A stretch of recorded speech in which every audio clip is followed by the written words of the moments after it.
Welcome back to the Currency of Grief podcast. On this episode, Ethan Blauner shares his profound journey through grief while following the loss of his father. He discusses the importance of sharing his story, the impact of his father's death on his life, and how he has learned to embrace emotions rather than numb them. Ethan reflects on the generational trauma around grief in his family and his desire to break the cycle of pain. In our conversation, Ethan describes his unique perspective of having his dad die while in the process of launching a gym together, and how Ethan carried on his dad's legacy by continuing with the launch of his gym and helping others through exercise. He discusses the challenges of running a business while grieving, the lessons learned from loss, and the awakening to life that followed. Ethan emphasized the importance of expressing emotion and the need to embrace life's fleeting moments. He encourages people to take a breath, feel the feelings, rely on healthy habits like exercise, find a community who gets it, and share your story. Ethan founded the Dead Dad Run Club in New York City, which has helped him and many others find a community of people who have experienced a similar loss and express their grief through exercise. Ethan, I'm grateful that grief brought us together, and even more grateful to call you a friend. Thank you for sharing your journey on this episode of the Currency of Grief podcast.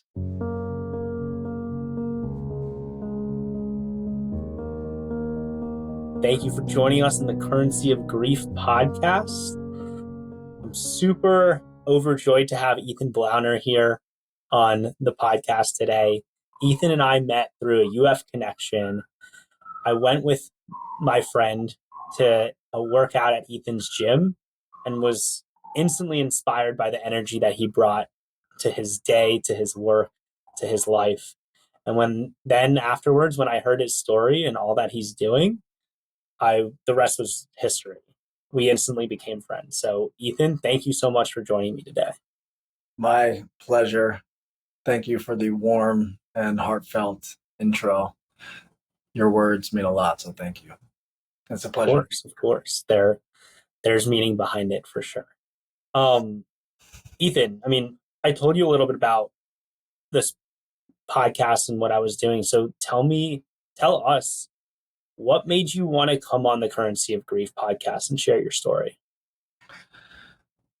Besides supporting a friend of mine and someone that I care about, I absolutely believe that sharing my truth and my story is a way, one, for myself to continue to heal through a challenging point in my life, and also to be a voice for other people to know that whether they're going through something right now or they inevitably will go through a tough time, that it's okay to speak about this. It's safe, and it's really important to speak about it, because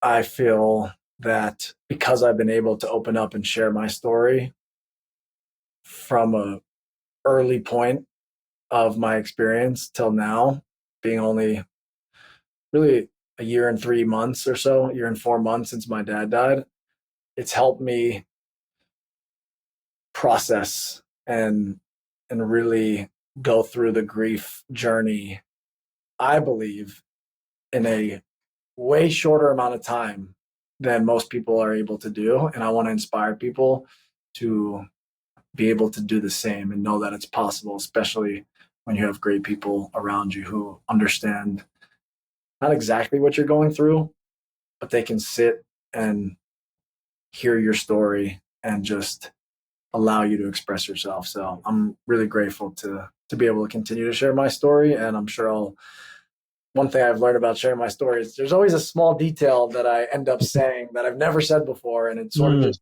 comes right now in the moment. You can't plan for it. And that's the beauty of talking about it. There's always something that you forgot or that I've never said. So we'll see what comes out today that I've never talked about.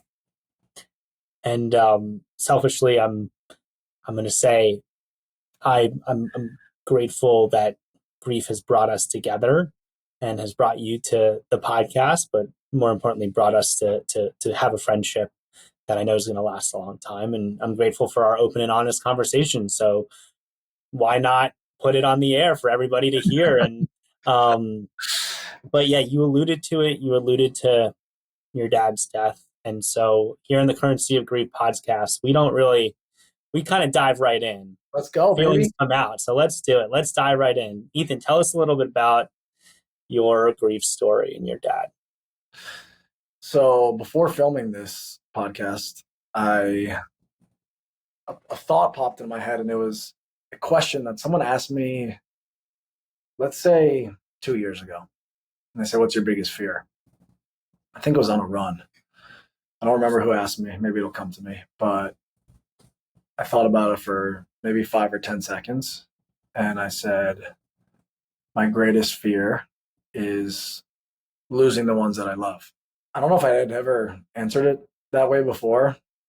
Maybe I said like sharks or something, which maybe is someone's greatest fear. But I think at that moment in my life 2 years ago, the thought of the people that I love most dying was the greatest fear I had. And at that time, my dad was alive, and the rest of my family, who's still alive today,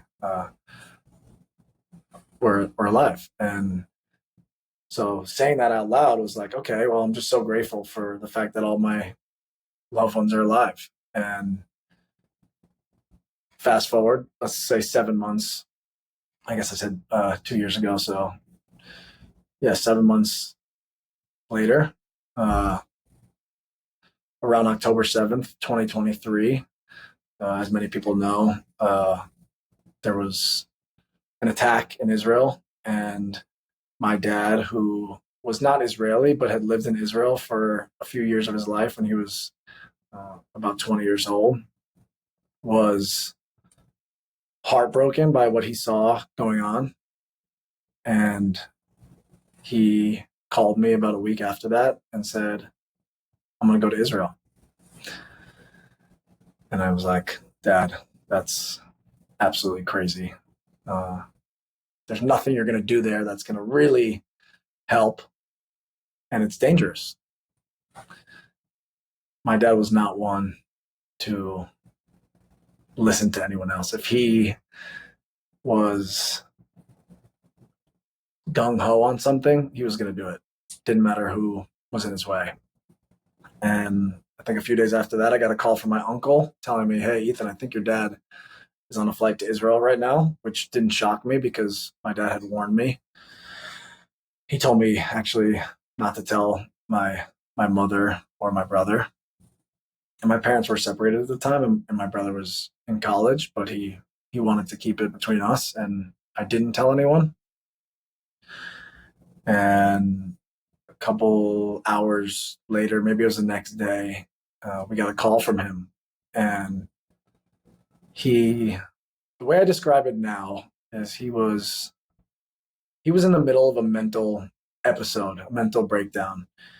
He sounded erratic. The things he was saying were erratic. He was all over the place. He kept saying, "I messed up. I blew all this money.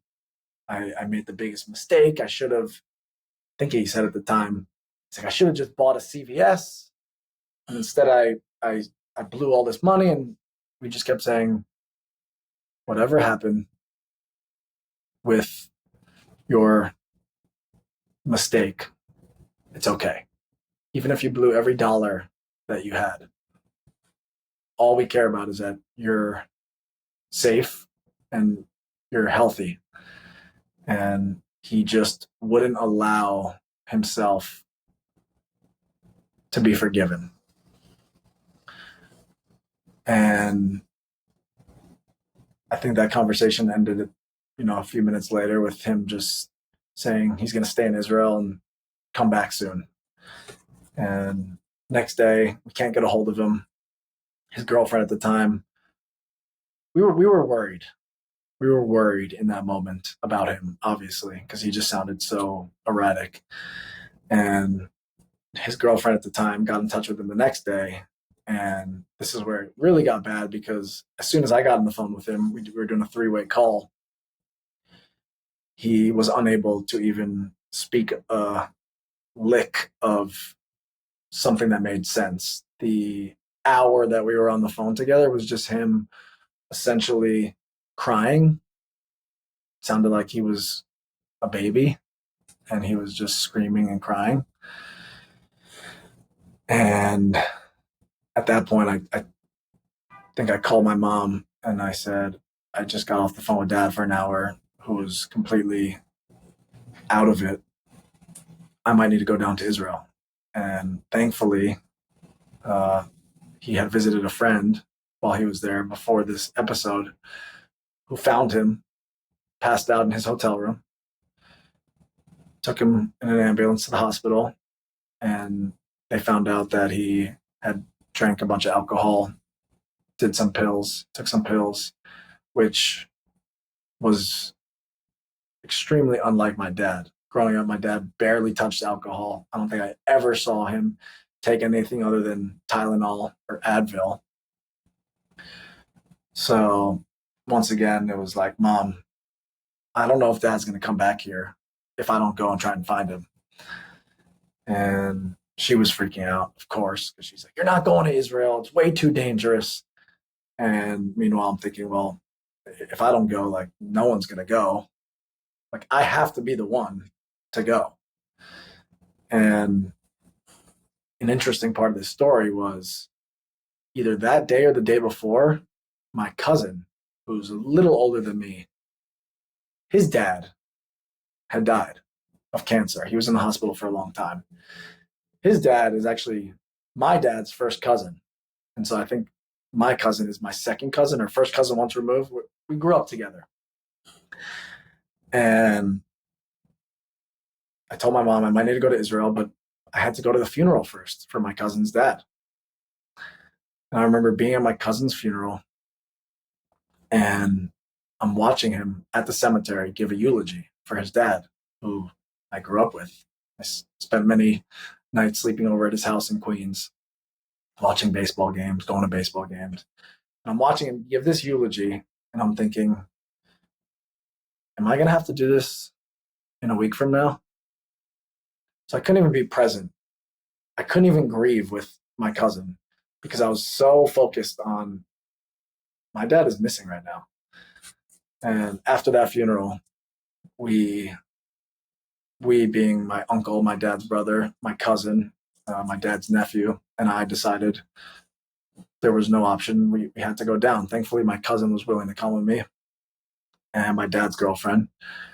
And a few hours after that funeral, we packed up and we took the next flight to Israel. And thankfully, my mom was willing to let me go. I mean, I am an adult, so I could have just gone without her consent, but I knew how hard it was going to be on her because it was a week after this terrorist attack had happened. So we fly down. Meanwhile, if you're in the airport at this time, you're thinking like no one's going to be going to Israel. It was like a packed airport. It looked like any normal day. And I remember I went up to these guys and I'm like, why are you going to Israel? They were like, we're going to help. It's like guys my age. I'm like, wow, good for you. And they were Israeli guys who I guess just been in New York and just wanted to go back and be with family. I'm like, wow, that's amazing. And they're like, why are you going? And I'm like, I'm going to rescue my dad. And they're like, what? And I'm like, yeah, it's a long story. My dad flew down a few days ago and now he's missing. Because I guess I skipped this part, but while we were at the funeral, his phone went off. He had called us from the hospital, told us he was okay, told us everything was fine. Obviously it wasn't. I had just talked to him on the phone the day before. He was hysterically crying. And he's in the hospital. He's like, everything's okay. And then his friend who was with him at the hospital says, an alarm went off in the hospital. Everyone took shelter because there was a potential attack. And my dad left the hospital by himself. And his phone was off. And that's why we actually decided, okay, we needed to go down and help. We got to Israel. We went to Tel Aviv, which is where he was. First, we went to the hotel, which he stayed at. we ended up staying there, asking them, hey, have you seen this guy? And they said, he was taken in the ambulance. That's the last time we saw him. Then we went to the hospital, tried to see if there was any information. They said, he left, so nothing. And then we went to the police station and we said, hey, this is our relative. He came here a few days ago and he's missing. And my cousin and I basically did everything we could to alert the authorities. My dad's phone was off. There was no connecting with him. We started walking on the beach, hoping that he would just appear and show up. And we were in Israel, midway through October. It was definitely a weird, sad, crazy energy at the time because no one really knew what the future held. And I mean, in my mind, I'm hopeful. I'm like, maybe my dad will just be on the beach, just like laying down and just hopefully appear. That didn't happen. We continued with that. We went to, I think, the embassy the next day. We just tried to go to as many places as we could to alert people to help us. And I think we did that for like 2 full days. And then on the third day, we were like, well, there's nothing else we can be doing here. And it's dangerous to be here. And so I decided, I was like, I'm going to go home tomorrow, no matter what, even if we don't find him. And that night, or actually that next morning, I got a call from my dad's friend who was with him in the hospital saying that they found a body. And since I'm his son, his next of kin, I had to come and identify him to make sure that it was him. So we go to the morgue in the morning. This lady approaches my cousin and I. My dad's friend is there who speaks Hebrew, has been in Israel for 40 years. Him and my dad actually met while my dad was living there, and he never left. My dad obviously came back to the States. And the lady's like, thank you for coming. We're not sure if this is your dad, but it matches some of the description. And they were giving us some of the details about him. And still at this time in my mind, I'm like, it's no way. It's not going to be him. And she's like, we're going to go identify his body. Just so you know, we would normally give you a private room. But because of the attacks on October 7th, we have a lot of bodies that are sitting here waiting to be identified. So we can't give you any real privacy. So like the body's in the back, kind of outside. Okay. Wow. And she said, the body was found in a river. We're not sure how long it was in there. So the color of the body is not necessarily, if it is your dad, what you're going to remember him looking like. I'm like, okay. She takes us to the back. There's a gurney in the back, sheet over a body. Can't see the person, but there's a sheet over a body. And like immediately when I saw that, I just like turned around. I started crying. I remember saying like, why? And then I turn around. I'm like, all right, let's do this. And she's like, are you ready? And I said, yeah. And she goes over to the body, takes the sheet, and like as she pulls it up, I don't exactly know what I saw, but like I definitely did not see. And like I immediately turned my head. I just couldn't look. I thought I could, and I couldn't clearly. And thankfully, they let my cousin and my dad's friend identify him and confirm that it was him. And the lady ended up, I remember pulling up the sheet from the bottom, and I saw his sneakers. And I look back at the photos that we took together, and one of the last workout that I coached at a boxing gym, he was wearing those same sneakers. So that gave me the closure that I needed, that it was him. And thankfully they found him. And that was it. It was like, all right, well, we have a flight in 6 hours, and we got the closure we were looking for. They said they would do an autopsy and figure out if there were how he ended up there. They never ended up figuring it out. It was actually, they knew it wasn't. They said it wasn't foul play, but he was found dead in a river. I think it was, I forget what day. Maybe it was a Sunday morning that they found him. Yeah. Maybe Saturday evening. And that still to this day is like the only information I know. I don't know how he ended up in there. I don't know if he drowned. But yeah, I'm grateful that we found him because we were going back that day no matter what. And I do have closure that a lot of people, I think, who deal with traumatic events sometimes don't get. So I'm extremely grateful for that. Yeah. And I think that's allowed me to grieve instead of in my mind being like, well, maybe he's out there somewhere. So yeah, that's the full story of his death. Yeah. And that was a year and 4 months ago now. Thank you.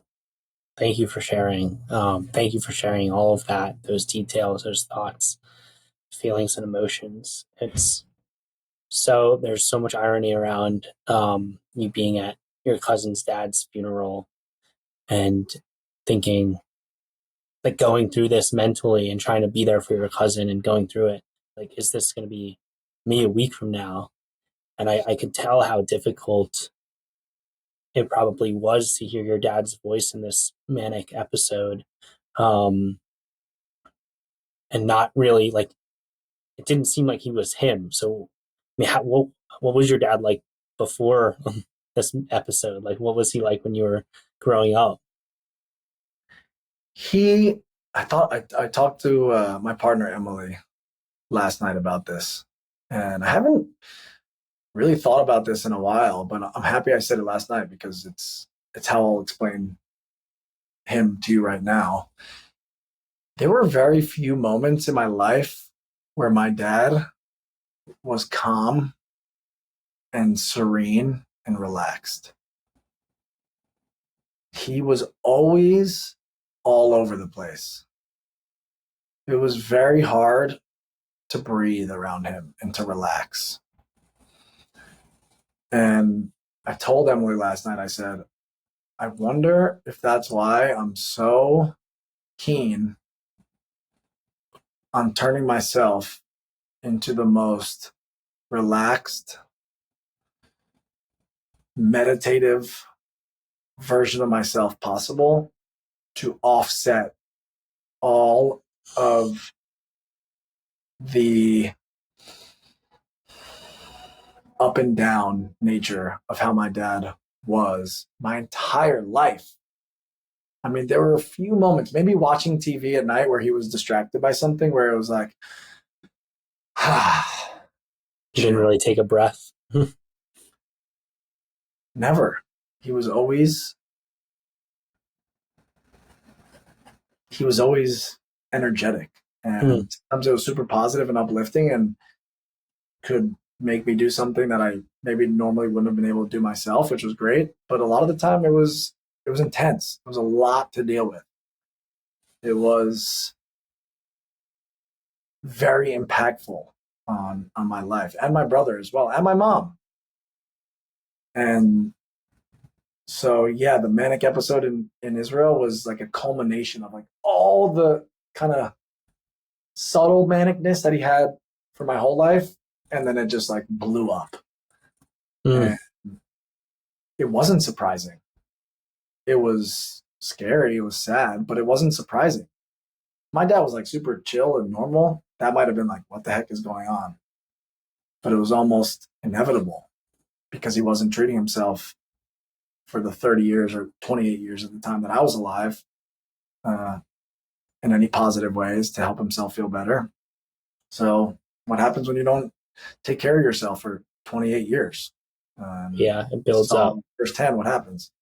I'm sorry that you had to experience that firsthand. Was there an example of something that he could make, like could inspire and motivate you to do that you didn't think you could do yourself? My dad was my coach. He was my life coach, really, but he was my coach in every single sport that I played growing up until basically high school. So it was the mentality that he instilled in me. I was never a gifted athlete. I wasn't the best player on any team that I played on. I just realized through him that hard work triumphs anything else. And to just continue going after what it is we want in life, because inevitably we will achieve it if we just keep going. And there were so many times where I would just say, I'm giving up. And he would just remind me, like, just see it, let it play out. Just keep going a little bit longer, let it play out. Like, take it to the end. If by the time you get to the end of what you had already committed to, you don't like it, then you can give up. But see it through.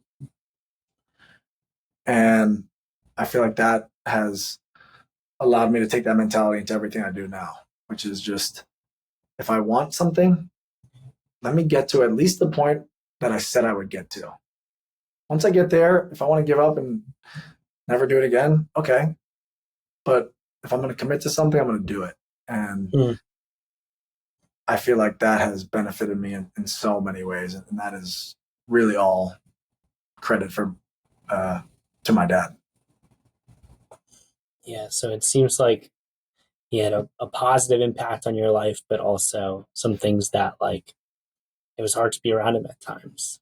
He was he was definitely influential both on the positive and the I guess negative side of your life and your development.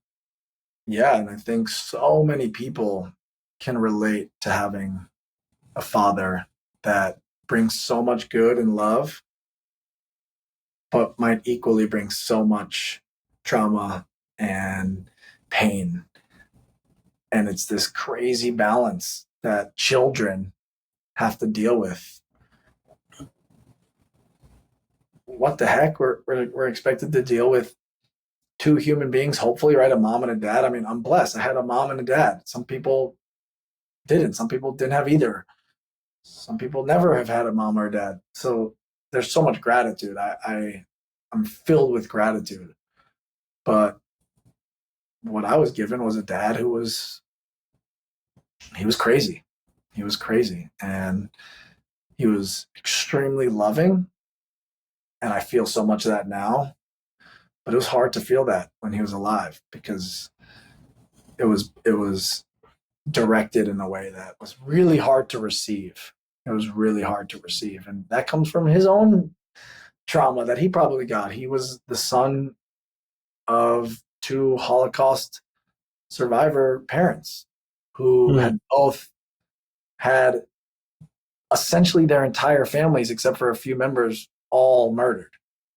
My grandparents, who I got to meet and grow up with, and they were the most incredible people ever, went through the death of 5+ siblings each and their parents, and survived that, and went on to start an incredible family. So talk about grief in the family. And that stuff is passed down. That is generational trauma. And I want to be the person who heals that, not just for myself, but for everything that's been passed down to this moment. It's going to take a lot of work, and I'm aware of that. But someone has to get rid of it, or else it's just going to continue and cause more pain and more hurt. And I don't want that for my kids. I don't want that for my grandkids. I don't want that for the world. I want the world to be better, and it has to start with me. So how can I heal myself, but also heal for my family and everyone that's been through something? It's so interesting, the generational grief. I haven't haven't heard it, but I felt it when you said it. And that's something that you're kind of born into, really tough to navigate. And it's really admirable that like you want it to end with you and then start like a new way of living for your kids, of like, sounds like taking care of your health and happiness and putting that first. Yeah, we're so lucky and grateful to be living in a time that goes beyond just survival. We've evolved enough now where we can truly enjoy our lives and have happiness and peace and love, but it still is going to take work. For sure. And I'm grateful.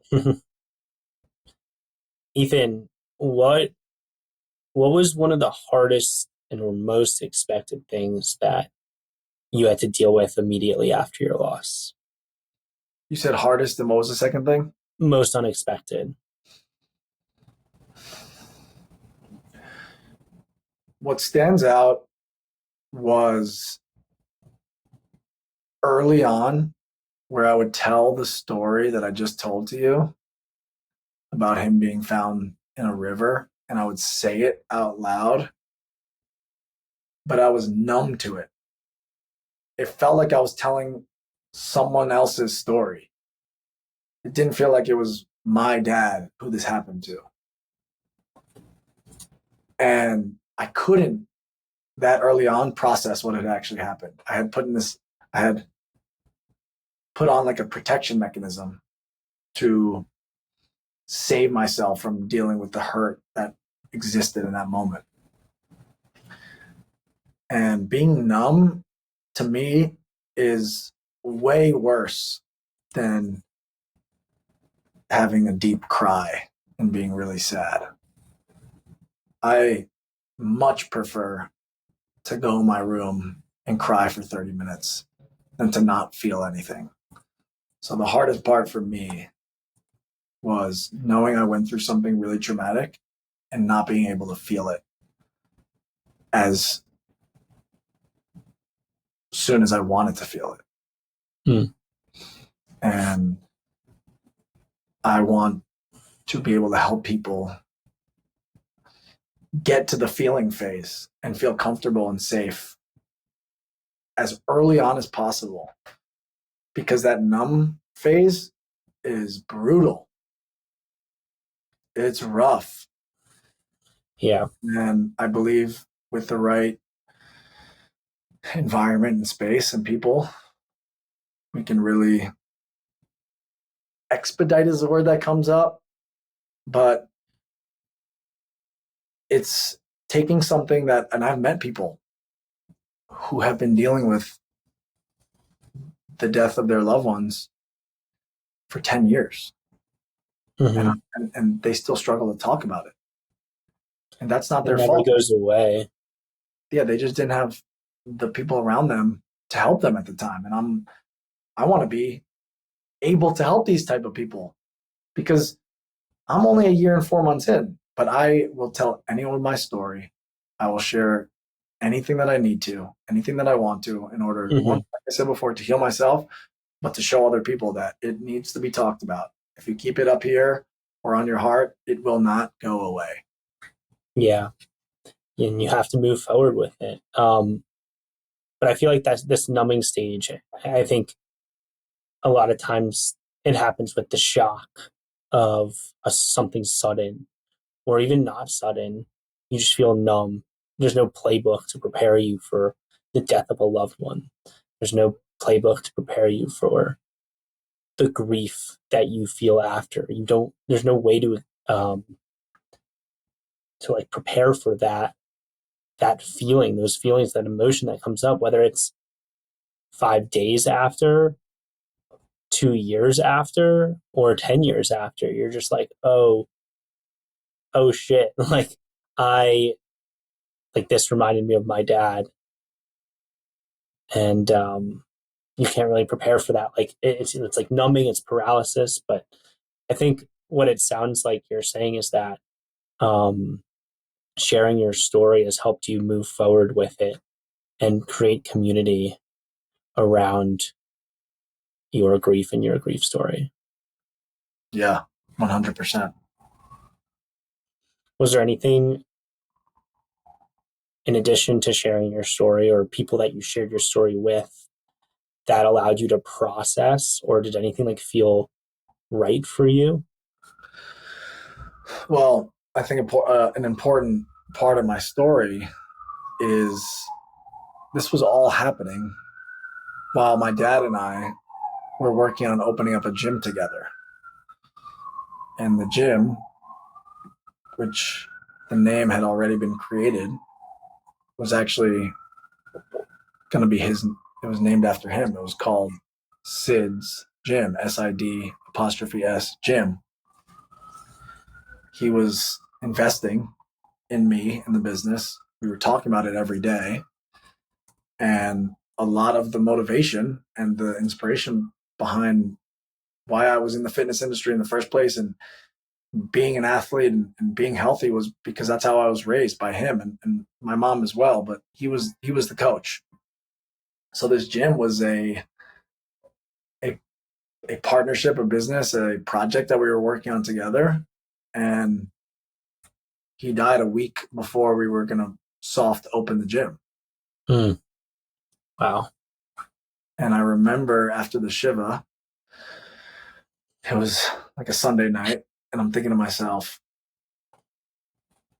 if I could do anything tomorrow, what would I want to do? And I was like, I'm going to be at the gym tomorrow, helping people get stronger physically, mentally, spiritually, emotionally. I am doing exactly what I'm supposed to be doing. And now I get to honor my dad every single day when I go to the gym and I see the sign. People ask me, who's Sid? I literally get to talk about my dad every single day. And I'm faced with it right in my face. So I think I've had a really interesting grief journey in the first year and a third of facing it truly head on and saying, okay, this isn't going to go away if I don't deal with it. How can I deal with it to the absolute best of my ability? Emily, who I mentioned before, my partner, she said, you almost treated it like an event of sorts, like a game. And that sounds crazy, but I almost put it into my mind as that of like, how can I be the best at dealing with this? Hmm. And I feel like I've become really great at dealing with it and understanding it and processing it. And not only that, but also helping other people deal with it and understand it and process it. And that's just how I look at everything. I'm like, if I'm going to have to do this, because I'm going to have to do this with grief. If I don't, I know what will happen. I saw what happened with my dad. I'm not just going to half-ass this. I'm going to freaking face it every day. If I feel a cry coming on, I'm not going to push it away. I'm going to put on my sad music. I'm going to look right in my dad's eye in a photo. I'm going to listen to his voice. I'm going to tap into these feelings. And man, this journey has allowed me to tap into my emotions in a way that I was not able to for 28 years of my life, maybe since I was a little kid. Wow. And I've had this ability developed over this time to feel things, to Yeah. cry. Yeah. It sounds like your way of coping and processing of what felt right was to face it head on and talk about it and think about it and work on yourself and your emotions and your grief and say, all right, what feels right? All right, it does what I feel sad in this moment. Let me feel sad in this moment. Let me like dive deeper into that sadness. Whereas, especially for us men, like so many people run away from that sadness. Like I know for me personally, I buried my sadness and so, like I guess in a similar way, like I wanted to create impact. And so how can I honor my dad's legacy immediately? How can I live every day like it's my last because we never know when it's going to be my last, instead of being sad. And so that's such an interesting way to cope. And I think it's super unique. Hmm. Yeah. I was joking with my roommate the other day, and I said, "Oh, you think you're tough? When's the last time you cried?" Mhm. And it's totally reframing what it means to be tough. Oh, you think you're tough? You think you're strong? Yeah. Show me a cry. Show me your emotions. Yeah. Let me see how tapped in you are with yourself emotionally. That to me is the new definition of strong. Is Strength. what are you Yeah. feeling right now? I want to know if you know what you're feeling right now. That to I me think, is strength. That to me is being tapped in. That to me is being connected to yourself. That to me is knowing who you are, knowing what you do for other people. That is what I believe we are moving towards, I hope. And I will be an example of this in society of no, men don't hide their feelings. Men are super in touch. We know exactly what we're feeling. We know how to channel our anger and take it into do something positive. We know how to take sadness, make it into something beautiful. We know how to take happiness and just give it to other people as well. We all have yeah. so much power in us, and we need to take that and do something with it and really impact the world. We all are much more powerful than we know. And we've been taught to believe that that's not the case. And thankfully, with this process of my dad's death, I've woken up to the fact that I have this power and I need to use it wisely. And I know I can impact people because I've already done it. And I did it during arguably the hardest time of my life, the first year after my dad died. So, how about the next 5 years when I'm not grieving as hard every single day? What can I do now? And that's what I'm looking forward to is just how much impact can I make on people in that time, Yeah. knowing what I know now. It sounds like being aware of your emotion. I mean, we as men, but really anybody, strength comes in being aware of your emotions, which is super powerful. So is there anything that like any advice that you have, things that you do to help you stay in touch with your emotions?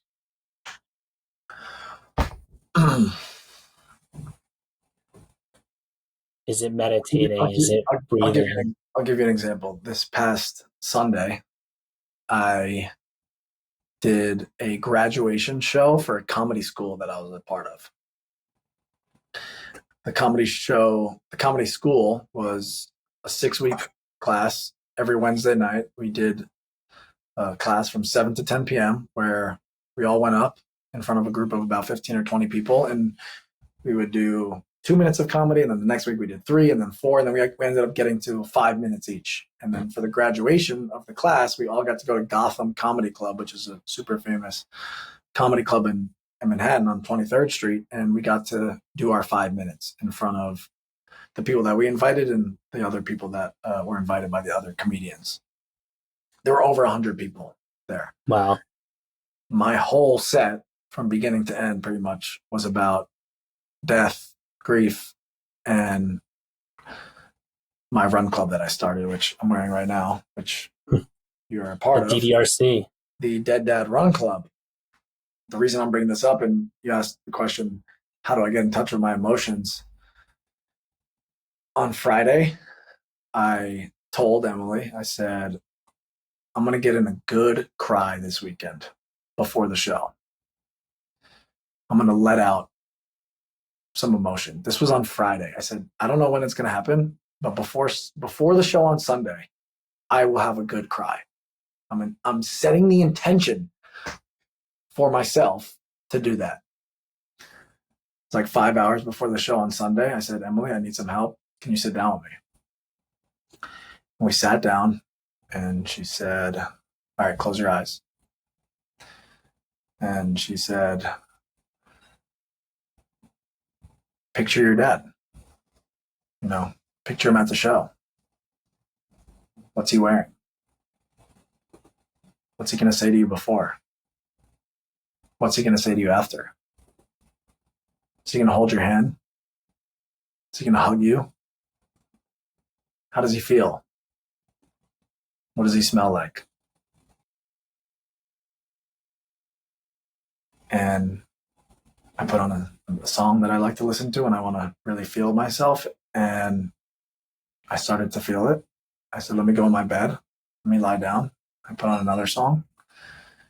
And Emily talked me through a few more things. She said, people are coming tonight to be with you. They don't expect anything of you. They just want to be around you. And it made me realize that as humans, we just want to be around people who make us feel good. And reminding myself that I make people feel good just by being. I don't have to be the funniest person in the room. I don't have to do anything. I can just be myself, and that's enough. It made me get emotional. It made me tap into myself. It made me understand who I am at a deep level. And I got out a beautiful cry. And I felt so much more relaxed going to the show. I was still nervous. I was still anxious. But by the time I got to the club, I was in tune with myself. I got out this excess energy, I say. I think that emotion is energy and that needs to go somewhere. And the only way it can really go is go through you. And that can be done in multiple ways. It could be through a laugh. It could be through a workout. It could be through a cry. It could be through a scream. It could be through all of those at the same time. You could work out, laugh, cry, and scream all together. Dance, whatever it is. It needs to leave you in a physical way. And I got on the stage and I performed, and I loved every moment of it. It was so special. And I said some really intense things, but I had already released the emotion that was attached to it, the sadness. So when the crowd heard me talk about things that most people would be like, whoa, it actually allowed them to laugh. And that to me was so special. And I don't think I would have been able to do as good of a job if I didn't have that cry, if I didn't set the intention and make sure to get that out before getting on stage. Because the teacher of the comedy class said something early on in the comedy class, and it made so much sense. And I'm like, thankfully he said that. That was the best thing he could have said. He says, if you're going to talk about your dad dying, we have to know that you're not grieving on stage right now as you're saying it. We as the audience have to feel like you've learned something and you're giving us that knowledge and you're delivering it in a funny way. Because if we think you're still really sad, we're going to feel your sadness as the audience. We're human beings. That's how we are. We're going to react in a physical way. Yeah. And so I really made sure every time to get up there that I wasn't, not that I wasn't sad, but that I got the sadness out so I could give the message properly and deliver it in a way that people could receive it, even though it's an intense thing to talk about. Definitely. Well, this comedy show sounds amazing, and I wish I was there to see it live up and in person. Also sounds like it was very therapeutic. But I know we could probably talk about this show for hours, but I want to circle back to something that really is super unique in your story that you mentioned. You're embarking on this journey, this project of starting a gym, which I don't know if anybody in the audience has started a gym before, but I can't imagine it's an easy undertaking. So you're talking to your dad every single day. He's investing in you as a trainer, you as a business person, and you as like an individual and his son to help start this gym, this project. And all in all, it ends up being a legacy project for him that you got to create and bring to life and honor him in that capacity. So like, what was that like? What was the gym like? And what was that like before? And then really, what was that like after your dad died to then continue to honor his legacy and run a business that like the two of you were partnering in together, and then it was kind of left on your shoulders to carry through. Yeah, it's a great question. It was the first business that I ever started, really. I've started things online, but to have a brick and mortar location that I have to show up to was a whole different ballgame. And it was exactly what I needed for the first year of grief that I was going through. Because if I didn't have that outlet to show up to, I would have been so lost. I would have been so confused about life. But I had this place that was named after my dad, that reminded me of my dad, that reminded me of all the things my dad has taught me throughout my life. And I got to have people come in every single day to show up and work on themselves, because that's what a gym is about. A gym is about working on yourself in a physical way, but in so many other ways as well for anyone. And most people who have gone through a physical transformation before, it ends up being so much deeper than that. And I feel like having that business, to some people will be like, wow, that's crazy that you did that. But for me, it was so necessary to throw myself into a project. Yeah. And to do something during that time that took almost all my energy. And it's not like I was distracting myself, because so many people would come in and be like, so who's Sid? Yeah. And it was on the front door, Yeah, there was no escaping it. And the funny part was this is just a beautiful part of the story. The guy who actually opened this gym, who I took it over from, his name was also Sid. And he had a name for the gym before I got there that they were getting sued for. So the name change was, of course, for me, it was actually given to me by one of my dad's friends on Father's Day while my dad was still alive. The name just made sense. And it felt like everything was aligned. And as crazy as it was for my dad to die a week before we were going to open, it was like he was still alive. There was so much of him in the gym, and anyone who came in who knew him or even who didn't know him was like, wow, I really feel like I feel your dad here. And that was such a beautiful thing. Yes. So much of him in the gym and so much of him in you. And like, he was your coach and you got to be the coach for so many other people. Yeah. Yeah. I learned so much from him, so much of what to do, so much of what not to do or what I didn't like, and become now the person that I always knew I could be, and continue to work on myself every day and become better to help myself and help others, which is what brings me the most joy and fulfillment, is to know that I'm getting better, but I'm also simultaneously helping the people around me grow and evolve at the same time. That I feel is the key to this life, is continually growing and making sure that the people around you are doing the same. Yeah. So this podcast is about grief, but it's also about money, the Moolah, financial, baby. the financial side, the logistical Yes. side. And so what were the first financial, legal, or logistical steps that you had to deal with? And yeah.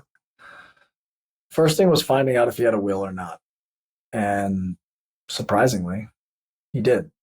I say surprisingly because my dad was all over the place when it came to how he dealt with finances. And I'll bring up my childhood because I think a lot of people can relate. So many of my parents' fights and issues in their relationship, now that I look back, revolved around money. And I have a coach now who's, let's call him a life coach, because that's what he is.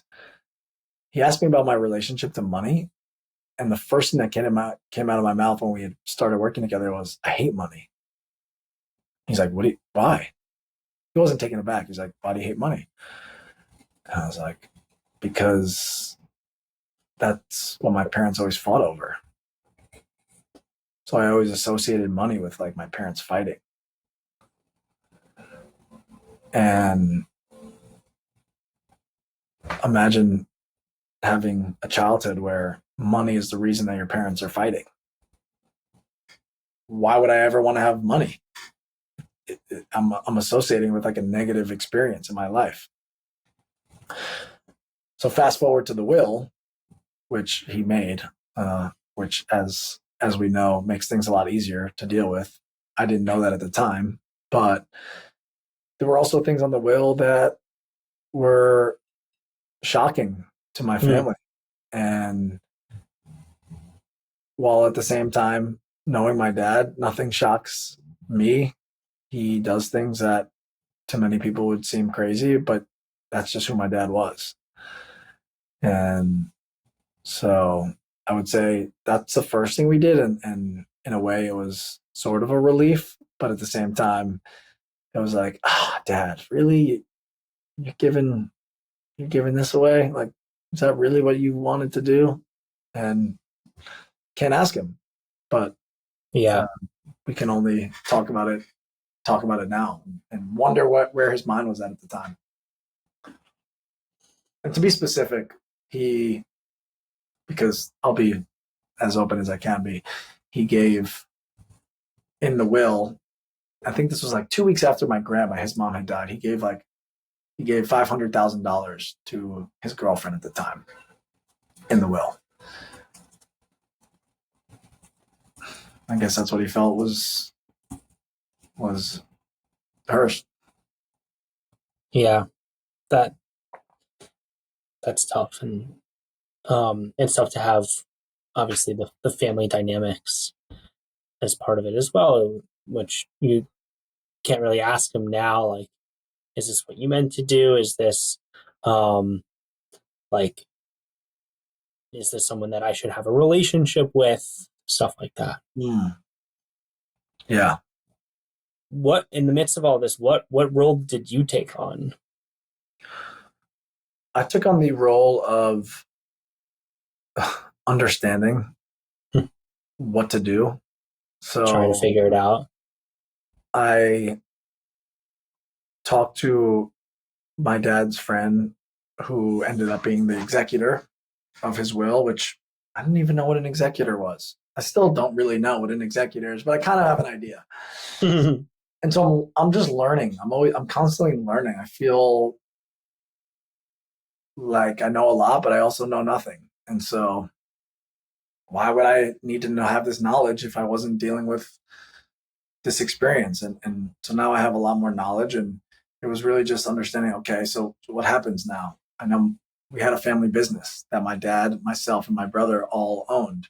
My brother and I really had nothing to do with it except for the fact that we were technically owners in the business, but we weren't actually working on the business. My dad was doing everything. So when he died, we were like, so what happens now? And we found out that my aunt was the trustee, I believe. So she really is in charge of all the decision making, and she'll take our opinion into consideration, but she makes the decisions at the end of the day. And my dad's friend Corey, being the executor, he also makes the decisions at the end of the day. So I don't want to say I'm powerless, but I don't really have much choice and decision in this. I can consult for Gail and Corey to make better choices for us, and they're both totally on my brother and I's side.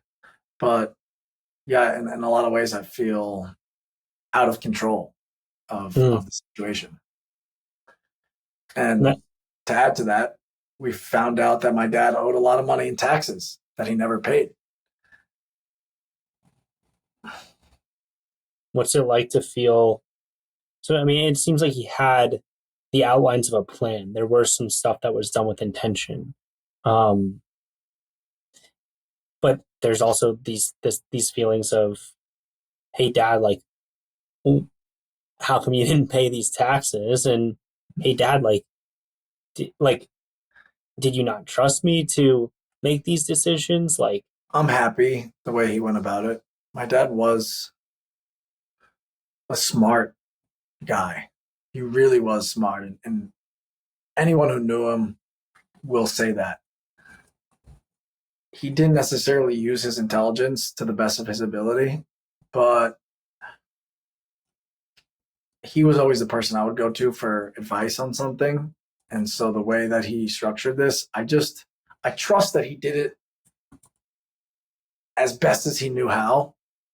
Yeah. And of course, it's easy to say, well, why didn't you do this or that? But my dad was smart, and I just trust that he did the right thing. And I'm just going to do what I can now with what was given to me to do the right thing as well and to move forward, because for sure, there's really no other option. It sounds like, yeah, you want to move forward, and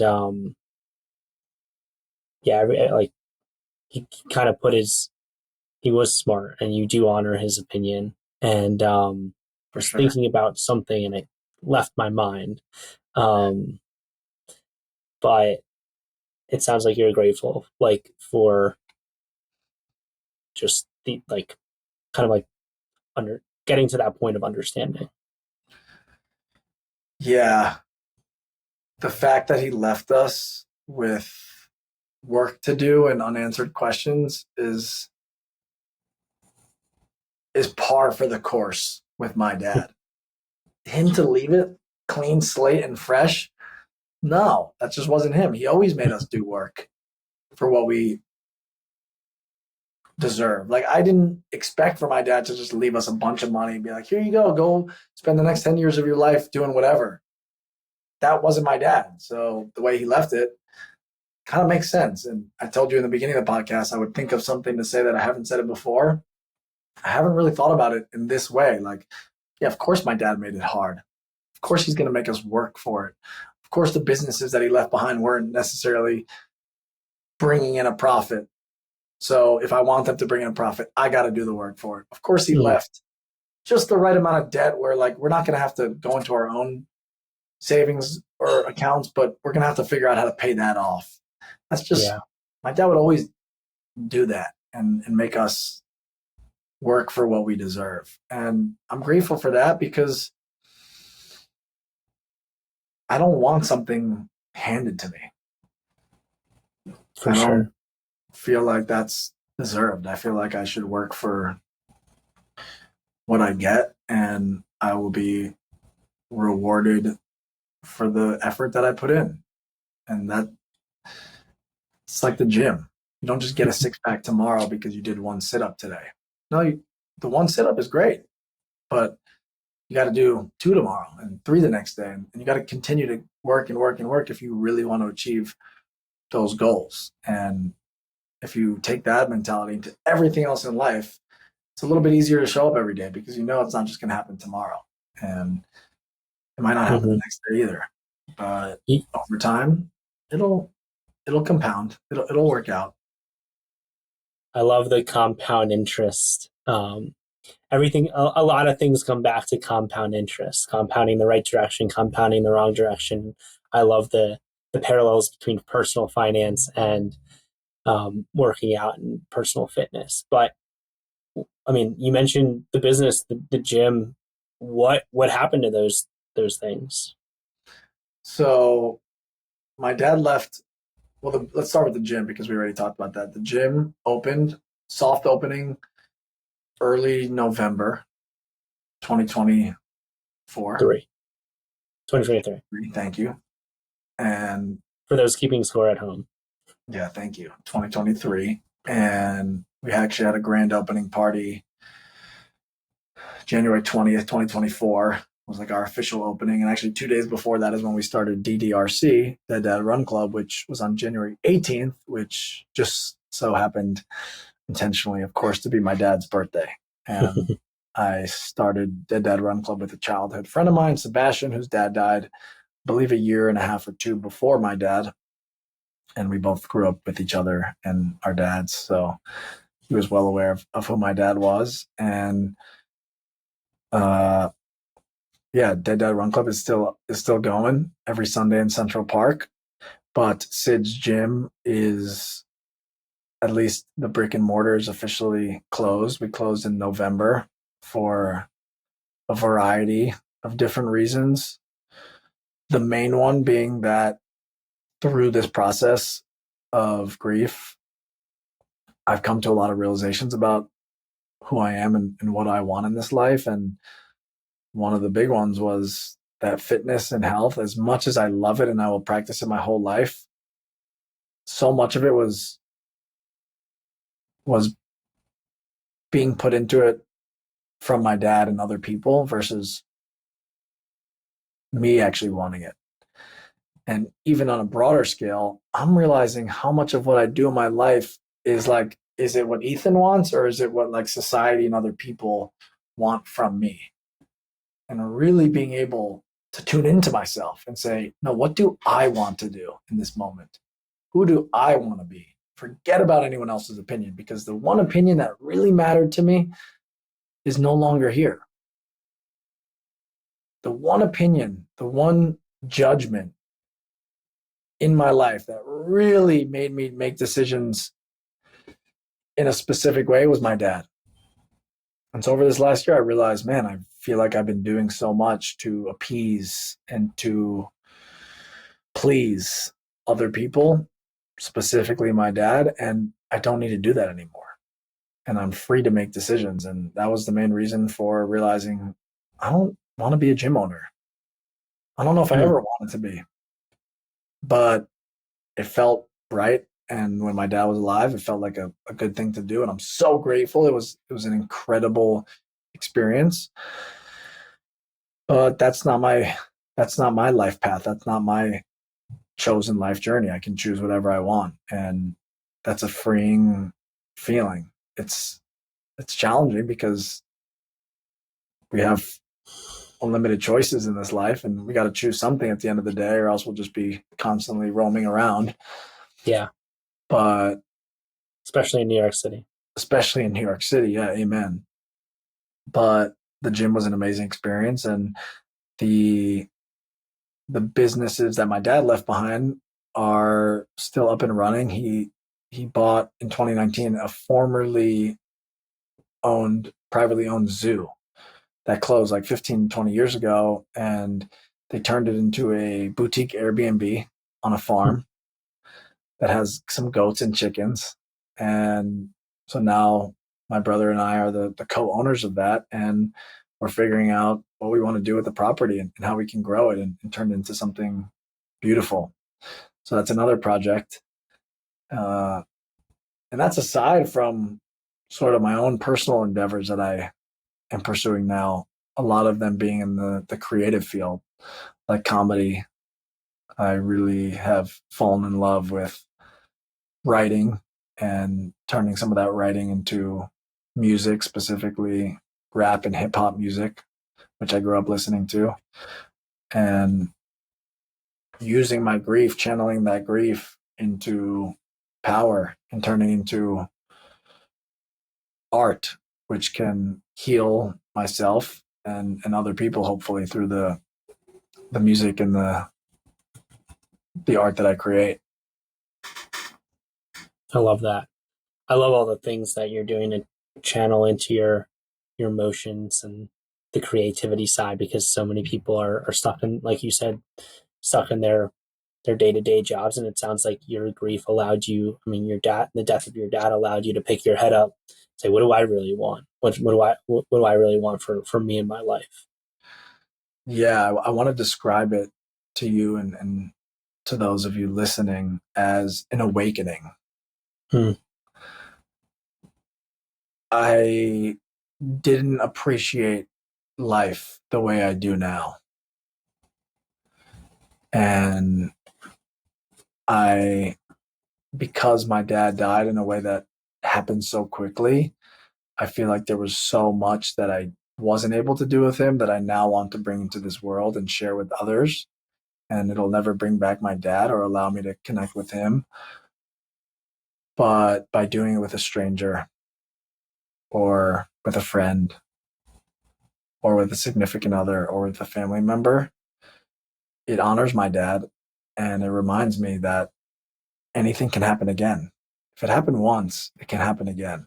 And so I Yeah. want to live every day as intentionally as possible and be vulnerable and be okay with leaving myself in an open-hearted state to just feel and to just be present and understand that life is ever fleeting and we won't get back this last hour and 20 minutes that we've spent together, but we'll have it in our hearts forever. And to just be open to all the feelings, all the experiences that we get to enjoy every day as human beings on this planet. It's really a gift every moment. And the more we can feel the magnitude of that, the more we're going to enjoy this life. And even in the hardest of times, the death of the people we love the most, even that is a gift in and of itself because we got to experience it. And now we get to experience the feelings that come along with that.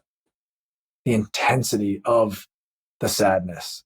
To me, it's a gift. And not everyone gets that. If you never had a dad or a loved one who cared about you so much die, you don't even know what that feels like.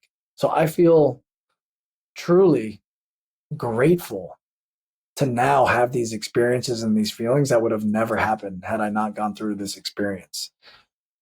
Do I wish it upon anyone? That doesn't even matter, but I know what I've experienced and I know what comes on the other side of death. And there are tough days, but there's so much beauty and there's so much wisdom and knowledge and love.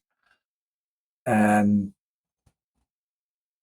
we're all going to go through this as humans.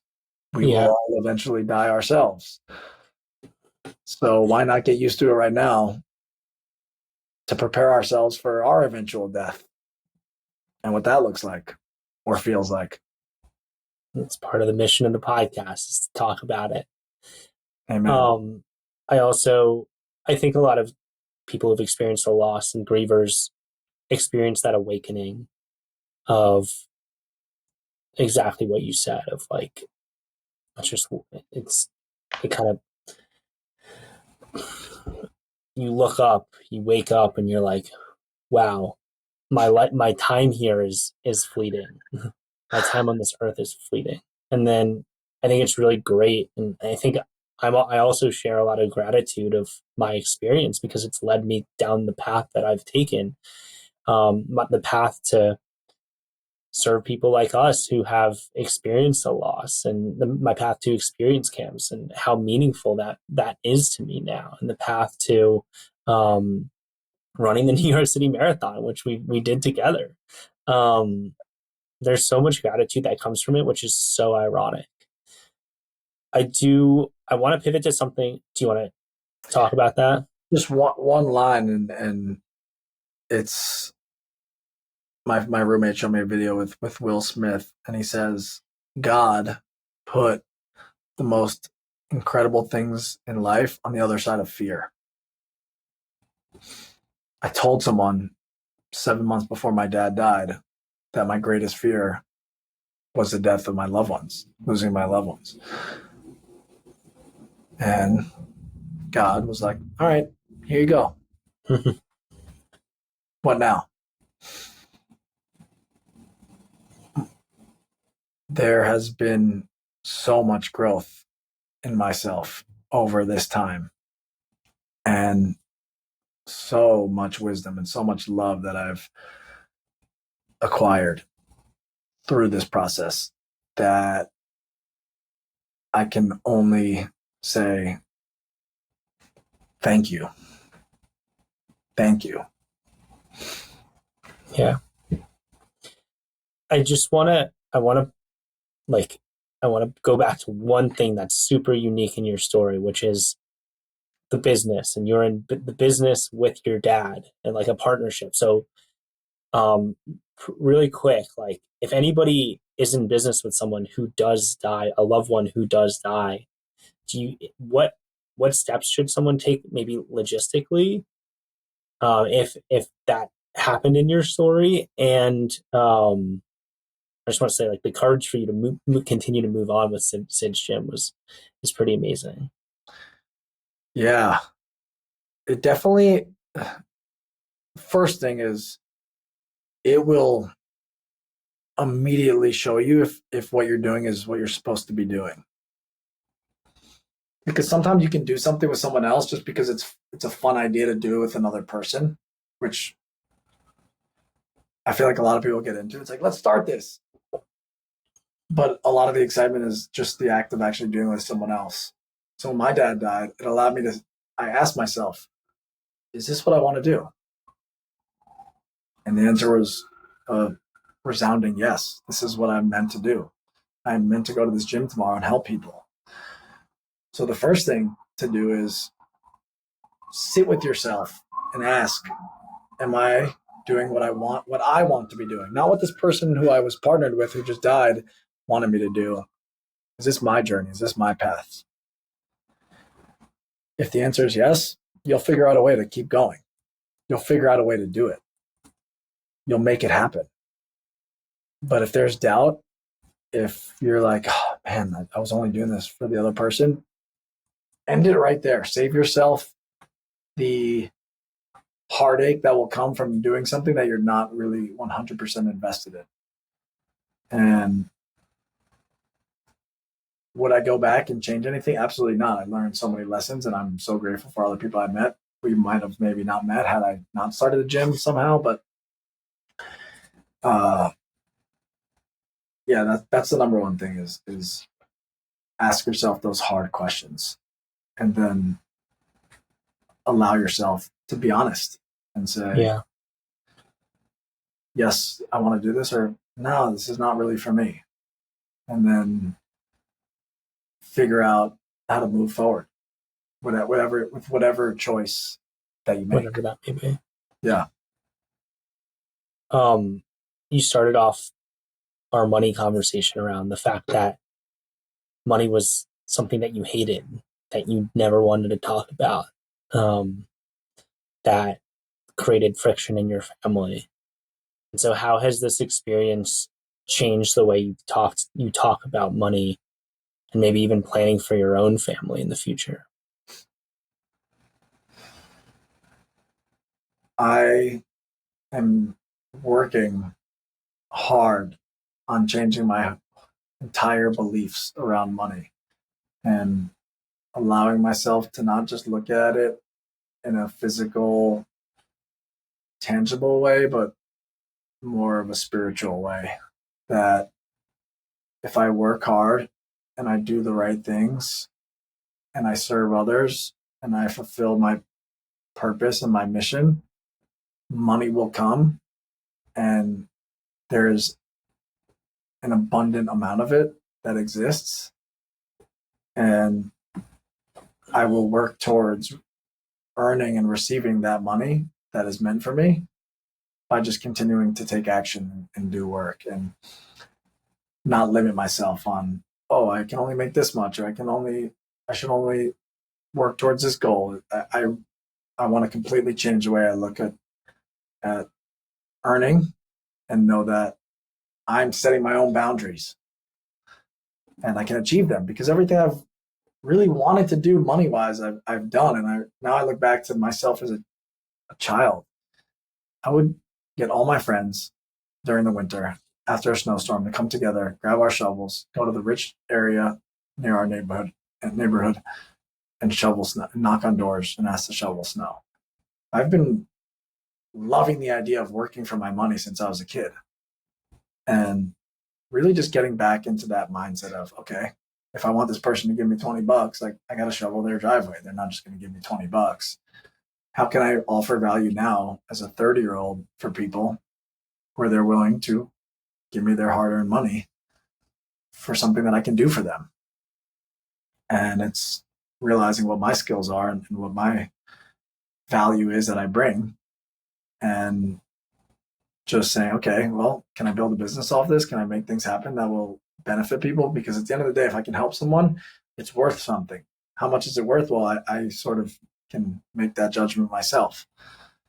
And I want to be able to build a sustainable source or sources of income for myself and my loved ones, so that when I'm married with kids, these fights are not happening whatsoever. Not only are they not rare, like they don't happen. Mm-hmm. There would be no reason to ever fight about money. Money is great. Money's helping us live a safe, enjoyable life. And I don't need to continue to do what my parents did. Yeah. Money's that tool to get you where you want to be, but you got to figure out where you want to be first. Amen. I love that. Ethan, as we wrap up, I want you to imagine someone who's about a year and 3 months behind where you are right now. Would you have any grief mantras or words of wisdom that you want to leave maybe that specific person as they embark on their journey of both navigating grief and any logistical and finances behind that? Yeah, thank you for allowing me to do this exercise.